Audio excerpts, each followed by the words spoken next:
স্বস্তি সেদিনই পাবো যেদিন ওই মমতা ব্যানার্জি জেলে যাবেন, পিসি ভাইপো।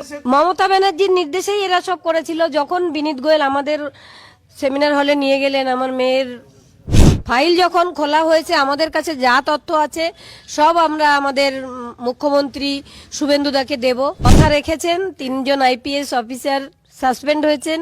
এবার বিচারটা হবে, সবে শুরু। হ্যাঁ, সবে ফাইল খোলা হয়েছে, অনেক অনেক মাথা রয়েছে।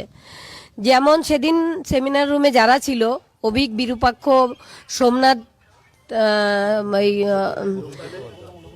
প্রসূন চট্টোপাধ্যায়, তারপর দেবাশিস সোম, এরা সবাই মানে সাসপেক্টেড লিস্টে রয়েছে।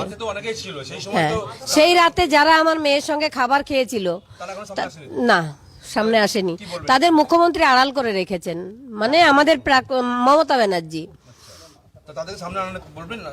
অবশ্যই বলবো। ফাইল যখন খোলা হয়েছে, আমাদের কাছে যা তথ্য আছে সব আমরা আমাদের মুখ্যমন্ত্রী শুভেন্দুদাকে দেব। অন্যায়কে অন্যায় আমি বলবোই, ন্যায়ের পথে আমি রয়েছি এবং প্রত্যেক বাবা মাকে বলবো, বাবা মাকে, যে ন্যায়ের পথে আসুন, অবশ্যই বিচার হবে। সকালে তৃণমূল, আমাদের নির্মল ঘোষ, সোমনাথ দে এবং সঞ্জীব মুখার্জি, এরা শেষ তথ্য প্রমাণটুকুও রাখতে দেয়নি আমাদের। আমরা 2 ঘন্টা টালা থানায় বসেছিলাম। পুলিশ, মানে আমাদের, মানে কোনো মন্ত্রী মারা গেলেও এরকম এত পুলিশ থাকে না, এত পুলিশ ছিল। রাস্তাটা বন্ধ করে দেওয়া হয়েছিল। স্বস্তি সেদিনই পাবো যেদিন ওই মমতা ব্যানার্জি জেলে যাবেন, পিসি ভাইপো।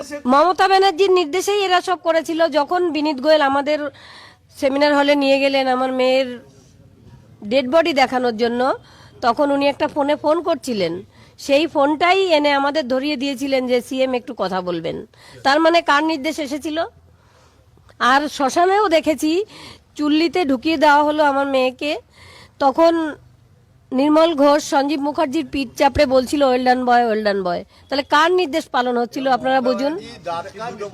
মমতা ব্যানার্জির নির্দেশে। আবার কার নির্দেশে? মমতা ব্যানার্জি সমস্ত এই দুর্নীতি কাজ করে বেড়াতেন। এই দুর্নীতি সহ্য করতে না পেরে মানুষ ওনাকে সরিয়েছে। তবে সরিয়ে পার পাবে না, মাথা অবশ্যই এবার ধরা পড়বে।